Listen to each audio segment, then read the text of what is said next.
Try and take a look at Joshua 20, 21 and 22. We'll see if we get that far. And then, probably after Easter, we'll take a look at the two endings of Joshua. Joshua seems to have two endings, one in 23 and one in 24. We'll take a look at both, and then we'll be ready to launch into Judges. So in chapter 20, something occurs that, once again, doesn't seem to be all that interesting. We've actually seen it before. In chapter 20, we have the establishment of what are called cities of refuge. We've seen this before back in Numbers 35, so this is something of a repeat. And once again, the reader who's less than diligent, i.e. the reader who's less than you, would be inclined to pass over this, right? But once again, it's an important detail, so we'll take a look at it. So before looking at the cities of refuge, we want to think about the issue that the cities of refuge are attempting to deal with. And that takes us back to the larger theme of the book of Joshua. So remember, I've said a couple times that one of the major themes of Joshua is that it's the usurping of the usurpers. The Canaanite city-states, their religious order, their political order, their economic order, represent a kind of usurpation of God's order of creation. And the purpose of the settlement of the land is to displace the usurpers, not to establish what we might today call the state of Israel, but to establish the kingdom or rule of God. So as we think about Joshua, we just want to remember something really, really important. This will become more clear once we get into 1 Samuel and the two books of Kings. We want to remember that one of the significances of Israel as a people, as a nation, quote unquote, is they are to be a sign of God's rule in the world. That's what this people is called to be. And in that sense, they're going to have a life that should be sort of against the grain of the nations. So if you want to think about most of the nations, and this would certainly be the case in the ancient world, the Canaanite city-states, the various empires, Babylonian, Persian, Egyptian, these institutions and these people are primarily about power, conquest, wealth, and domination. Israel is to live against the grain of that because she lives under the rule of God. That's the idea. And of course, one of the things that surfaces here right away, right, is that if you live in an order where the primary order of business is power, domination, and conquest, right, one would expect that the logical consequence of all that would be unending violence of one form or another, right? I think many moons back, when we were looking at the first chapter of the book of Genesis, this was probably, I think, during George Washington's second term as president, when we talked about this. I mentioned to you, right, that as we were looking at the first creation account in Genesis 1, I mentioned to you, right, that the Babylonians had their own creation story about how the world came into being. And remember, I mentioned that the central feature of that story was there was a huge combat between two sets, rival factions of gods. And the battle ends with the chief Babylonian god, Marduk, defeating the general of sort of the opposing forces. And that what happens is that he takes the dead body of his defeated opponent, cuts it in half, and with one half of the corpse makes the heavens, with the second half of the corpse makes the earth, and with some of the defeated generals' sort of intestines makes humankind. Now, we tend to kind of laugh that off. Well, that's a stupid story, right? We just want to remember what it says, right? For the Babylonians, violence was simply a part of the way things were. The Babylonians did not see violence as abnormal or something that needed to be controlled or stopped. They saw violence as an inherent part of the world. In Genesis 1, of course, we're in a totally different world, right? Literally. There's no violence. There's God who simply says, let there be, and it is. Let there be light, there's light. Let the dry land be separated from the ocean, separation. The idea right here is that in God's order of creation, violence doesn't have a place at all. It doesn't belong. It's only introduced later when human beings rebel against God's order and create violence as a result of that. So that's going to be a really important theme, right? And to kind of dig down just one level further, the source of violence, obviously, right, is human sinfulness. That desire for conquest, that desire for dominance, all those other things, right? Those proceed out of a corrupted human soul, and therefore, right, until human souls are completely reformed and remade, violence will sort of be part of the world. And so what we have is the law of Moses designed to find ways to place human violence under some kind of restraint, with the idea that it will be eliminated thereafter. By the way, this is kind of like a little footnote. It's important to note as we kind of approach Palm Sunday and then Holy Week, right? It's important to realize that all this is going to culminate, right? The Holy Week culminates with Good Friday, with Jesus' violent execution and his burial, and then his entombment. The idea right here is that, in effect, what happens is that on the cross, Jesus is rejected by God's people Israel. He's sentenced to death by the Roman Empire. And so, right, in effect, the world inflicts its kind of final act of violence on the Son of God. But Easter Day proves that that violence and that those actions are insufficient. And in fact, right, and there's a sense in which the cross is God's final rebuke to human violence. Right? The cross is that action whereby God's own people say to him, no. And whereby, in effect, the people of the world, in the person of the Roman Empire, say, no, we don't want you. Get out of here. So, in effect, right, the cross is a comment on the final futility of violence, and therefore it needs to be restrained. I've mentioned before, and I'll just mention it again because I think it's so important.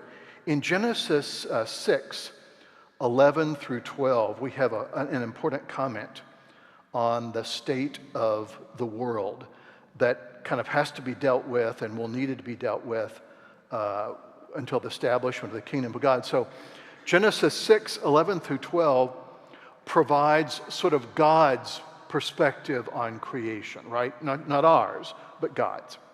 And here's what it says. Now the earth was corrupt in God's sight, and the earth was filled with violence. And God saw the earth, and behold, it was corrupt, and all flesh had corrupted their way on the earth.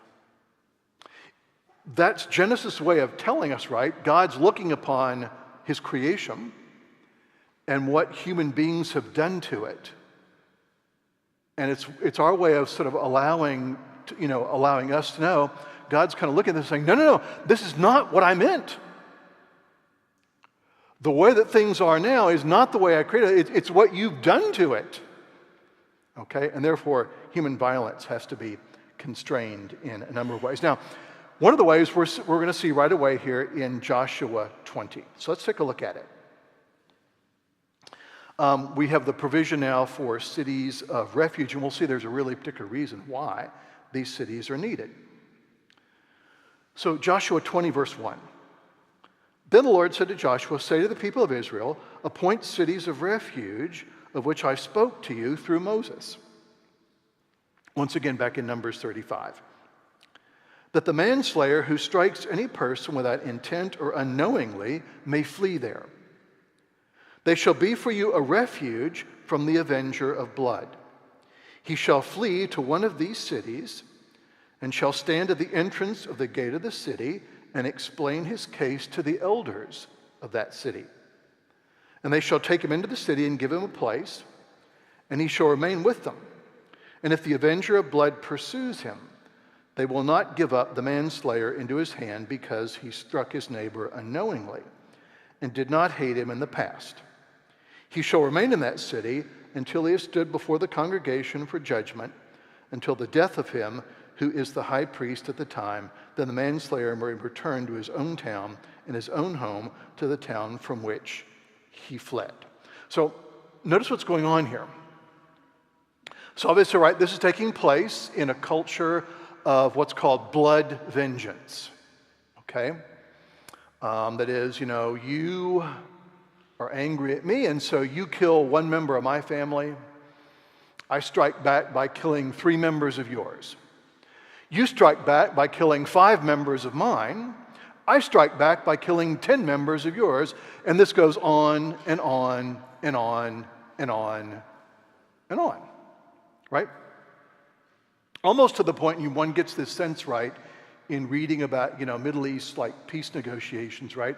It's almost like they kind of are at that point where they're about to sign the treaty of some kind, and they realize, oh, wait a minute. I mean, if we sign this treaty, we're going to have to give up our violence. It's our way of life. No.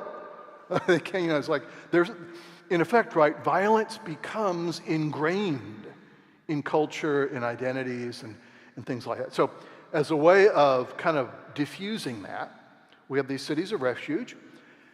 And so if you've killed someone unintentionally, without there being any history of hatred between you and that person, okay?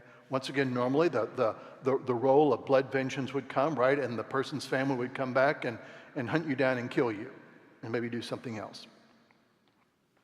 Here there's a provision for the person who's committed sort of unintentional manslaughter, right? To flee to the city of refuge. And there's like a process that's set up for dealing with this. So first thing that happens is the person comes to the city gate. That's where in this world, this is the court. Okay, courts, city gate, elders are sitting at the city gate. So court, commerce, this is all taking place at the city gate.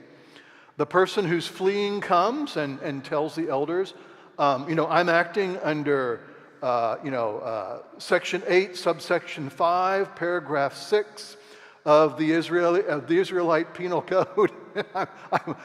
I've killed someone unintentionally, and I'm fleeing. I'm applying for asylum or something like that in your city. Here's kind of what happened. And then the court decides to admit him, and he stays there. At some point, then, he's given a trial. And notice here, the other thing that's work here, right, is we're not only trying to avoid blood vengeance, we're also trying to avoid the fact that probably back home, he's not going to get a fair trial. Because everyone knows, there's a lot of bad blood that's involved here. So this is an attempt both to prevent law of blood vengeance, but also to ensure some sort of fair trial in the cities of refuge. Now, it's also interesting to see who else this provision applies for. So if you read to the end of the chapter, in Joshua 20, verse 9, we find this note. These are the cities of refuge for all the people of Israel, and for the stranger sojourner among them, that anyone who killed a person without intent could flee there. So notice, this is really important. This law applies not only to Israelites, but also to sojourners, that is, non-Israelites who are living in Israelite territory. And I've called your attention to the fact, remember, the Sabbath also applies to non-Israelites as well. So in effect, right, the idea here is that Sabbath and refuge now apply to everyone who are in this territory. It doesn't really depend on who you are or where you've come from. It's universal. Now, in Joshua 21, we have something odd that we're going to have to kind of think about. And the odd thing that we're thinking about here is we read about the provision of land to the Levites. Now, this is odd because we've seen several times, right, that the Levites aren't to receive any land, right? Remember, they're supposed to be supported by the sacrifices that are offered in the tabernacle and by offerings made to the tabernacle. And now here, lo and behold, we discover that now they're given land. As a matter of fact, just back in Joshua 13:4, we're told, to the tribe of Levi alone Moses gave no inheritance. The offerings by fire of the Lord God of Israel are their inheritance, as he said to them. And now we have land being parceled out to them. So the question is, what gives, right? What's going on here? This is really interesting. And I think that maybe there are two things here we just want to observe. I'm not sure that I can unravel the mystery, but I think there are two things that we want to pay attention to that'll be instructive. Thing number one, as you read through that chapter, and once again, it's not like fascinating reading. It's a description of cities and pasture lands that are given to various sections of the descendants of Aaron. It appears that the intention is to kind of spread the Levites kind of throughout the territory, although most of them are concentrated in Judah, the southern part. And so the question, why is this? Here, we just want to remember something really important. So, one of the dangers that we encounter whenever we read Scripture, right, is we tend to read it from our world into another one, assuming that our world is kind of like the normative one. And that if we can't encounter anything difficult or different, right, in the biblical world, that must be like wrong or odd or weird, okay? Because we just have to remember, right, 10 years, just think, you've probably seen like, things that people did even like 10 years ago, right? We now look back as being like really, really odd, okay? As they say, right, you know that you've hit middle age when, the music that you listened to as a teenager is now being featured on the oldies station. It's like, oh my gosh. Anyway, one of the things that's going on here that's really important is we're seeing another thing about Israel that's very different from our world. And that is, in this world, not only the world of ancient Israel, but also the larger ancient world in general, there really isn't a distinction between what we would call today politics and religion. Okay? In ancient Israel, those two aren't distinct categories. And maybe the one way to kind of grasp that, right away is remember who's the real king of Israel? God. Okay? There's no distinction. There's no like separate political realm as opposed to a religious realm. The two are very much together. And so the fact that we have the priesthood now kind of spread out is a reflection of that fact. It's the complete organic connection between Israelite society and what we would now call today Israelite religion. As a matter of fact, there actually isn't a Hebrew word for religion. Okay, it's not like a distinct separate category that exists out there that only deals with like spiritual things. Religion does involve spiritual things, but it's not talked about that way. So that's one thing. This complete connection between everyday life and what we would now call religion. One way to kind of get a sense of this, once again, in a way that's kind of relevant to us in terms of what's coming up, is on Good Friday, the tradition is to read John's account of Jesus' passion, his suffering and death. And the account you're supposed to read actually starts with the trial, although a lot of parishes shorten it a bit. And of course, God's judgment will be upon them for doing that, but this is my opinion. But the thing that we want to notice right away is, remember in John's account of the trial before Pilate, remember the first question that Pilate asked Jesus. So you're a king, right? In this world, a yes answer to that question is instant death, right?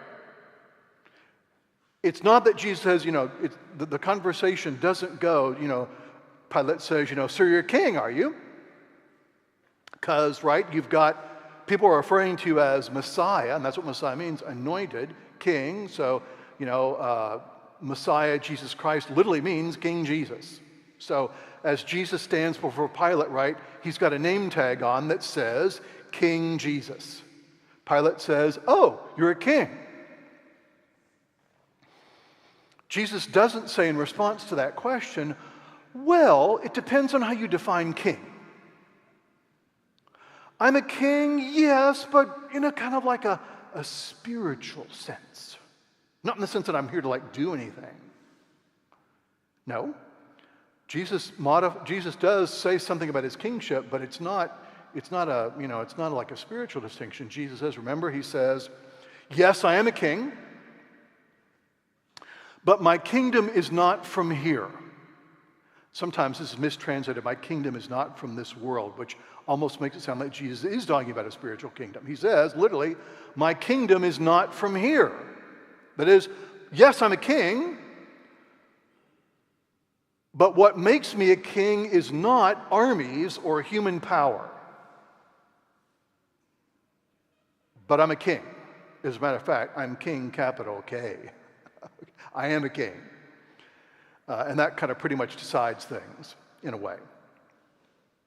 The second thing we just want to notice here, right, is that it seems that Joshua also now at this point is looking forward. That is, the distribution of the Levites around Israel and their owning land is something that's going to take place later on. So it seems like Joshua now is looking toward the future and kind of giving us a glimpse of what's going on there. Now, another thing about Joshua 21 that we want to notice is, once again, how it ends. And once again, this is kind of one of these interesting little comments that it could easily be passed over, but it's still important. This is Joshua 21:43.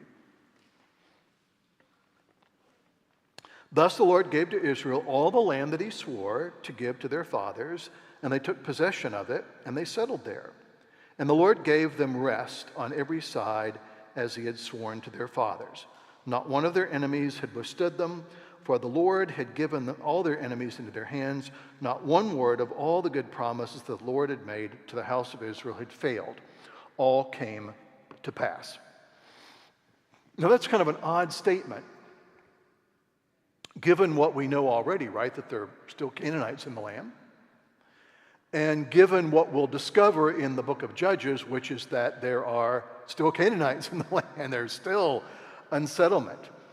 There's still more that needs to be done. And once again, I think we need to kind of look at this in a context, right?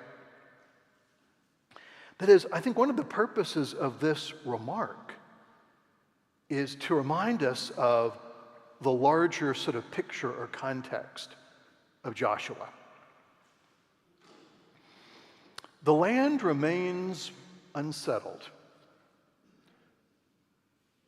not because God's promise has failed, but because the people of Israel themselves have failed.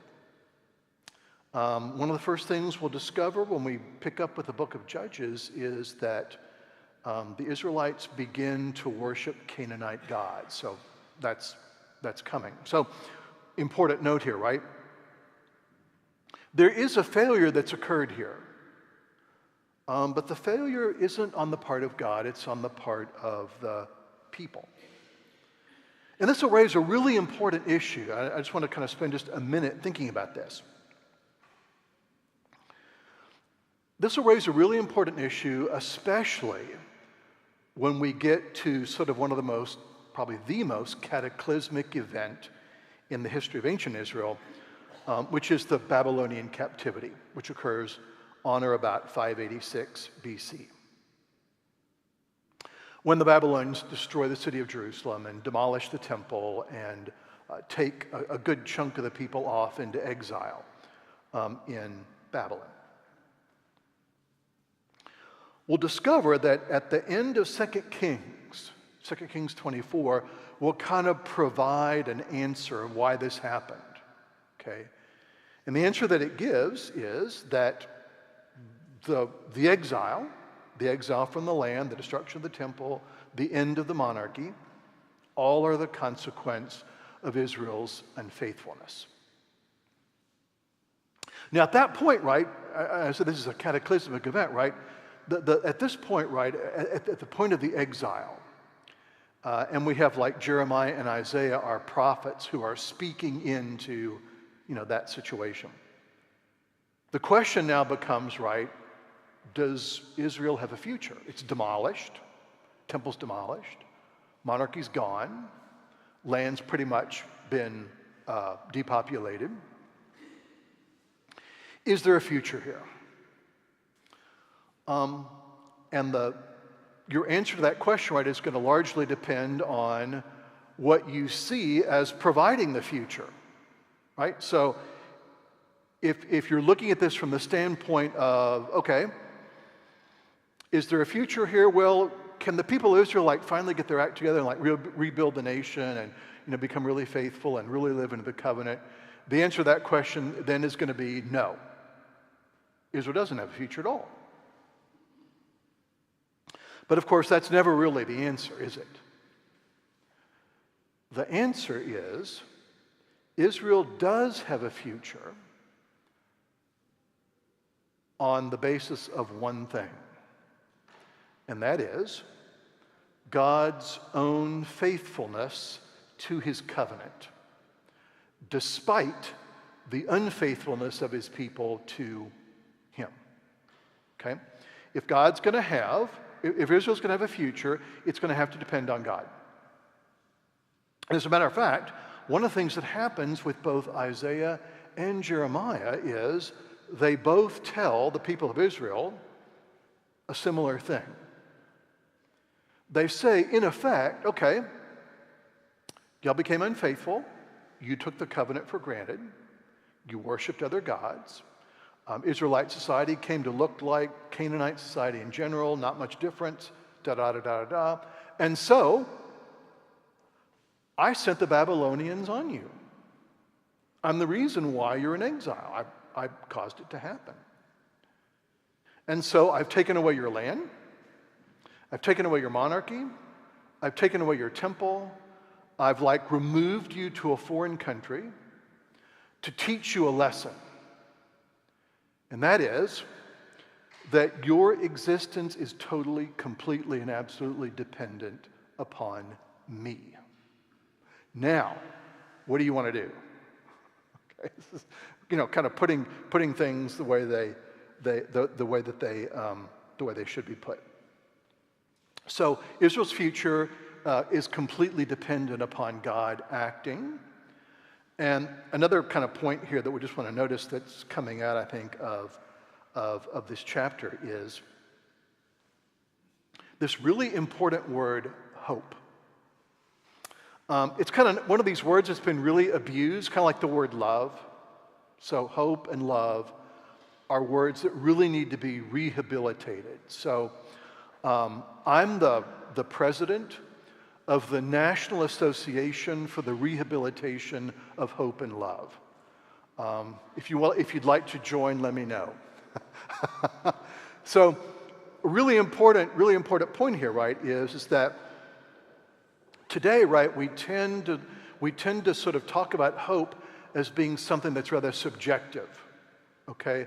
Hope means, well, I hope it doesn't rain tomorrow. Or, I hope that, something happens, or I hope that something doesn't happen, or you've got a doctor's appointment tomorrow, and you say, I hope that I don't have to wait any more than 2 hours. That's a pretty big hope, right? That's not what hope means here, okay? In this context, right, in the biblical context, hope is not a subjective notion. Hope is a function of God's promises and God's faithfulness. Okay, so when we talk about Israel having a hope, we don't mean that everyone's kind of like standing around in a circle saying, there is a future for Israel. There is a future for Israel. Yes, there's a future for Israel. No. We mean that some folks at least realize that there is a future for Israel because God's promised one. That's what we mean. Okay, so really important use of the word hope here. Okay, just a brief word about Joshua 22. I'll just describe it here. Or actually, I'll read part of it to you and just make a brief comment about it. So in Joshua 22, the 2.5 tribes that had participated in the settlement of the land are now going back to their own land on the west bank of the Jordan. And this is part of what Joshua says to them. And I think this is really important. This is Joshua 22:4. And now the Lord your God has given rest to your brothers, as he promised. Therefore, turn and go to the tents in the land where your possession lies, across the Jordan River, going the other way, which Moses, the servant of the Lord, gave you on the other side of the Jordan. Only be very careful to observe the commandments and the law of Moses, the servant of the Lord, commanded you, to love the Lord your God, to walk in all his ways, and to keep his commands, and to cling to him, and to serve him with all your heart and with all your soul. So Joshua blessed them and sent them away, and they went to their tents. Now, I think it's really important to notice what Joshua tells them here, and I think this is one of these passages where we really need to pay attention to this, because I think sometimes, right, some Christians have gotten the idea that basically, in the Old Testament, the religion of the Old Testament is simply a religion about law and obedience, right? And it sounds kind of like awful and dull. Notice what Joshua tells them. Notice what they're supposed to do. He tells them that they are to love the Lord your God, to walk in his ways, to keep his commandments, to cling to him, and to serve him with all your heart and with all your soul. Now, think about all that together, right? That they're to love the Lord your God. They're to walk in his ways. And here, the idea of walk means, right, like live. So if you're walking in the ways of God, right, you're not sort of saying to yourself, okay, I am now about to keep all the commandments. Here we go, keeping them. No, it's walking, right? It's the freedom to walk into the freedom that God's laid out for you in his commands. To cling to him. Think about a frightened child clinging to a parent in a public place, like hanging onto a coat or hanging onto mom's purse or, hanging onto dad's wrist or something like that, right? Cling to him and serve him with all your heart and all your soul. That's what is being laid out here as like the norm. Now, obviously, it's a norm that we see that the people don't live up to, but that's the norm. One final thing, and that is that this story, the 22, ends with the people across the Jordan setting up an altar. And initially, right, the other tribes on the east side of the Jordan think that they're about to like worship some foreign god, and so they're really upset. They send Eleazar to the priest to investigate, and Eleazar finds out something that's really interesting. The 2.5 tribes on the west of the Jordan are afraid that there will come a time when the tribes on the eastern side of the Jordan will kind of see them as like distant foreigners. And so they've erected this altar as what they call a memorial altar or an altar of witness. That although they're separated from the other tribes by the river Jordan, they're still part of Israel. So they erect this altar as kind of like a sign, yes, we really are part of the rest of you, although we're separated by this physical boundary. We're still part of the people of Israel. That's what was our intention. And once Eleazar finds out that that was the intention, he says, okay, great. Then they go home, and they all live happily ever after. For a little while anyway.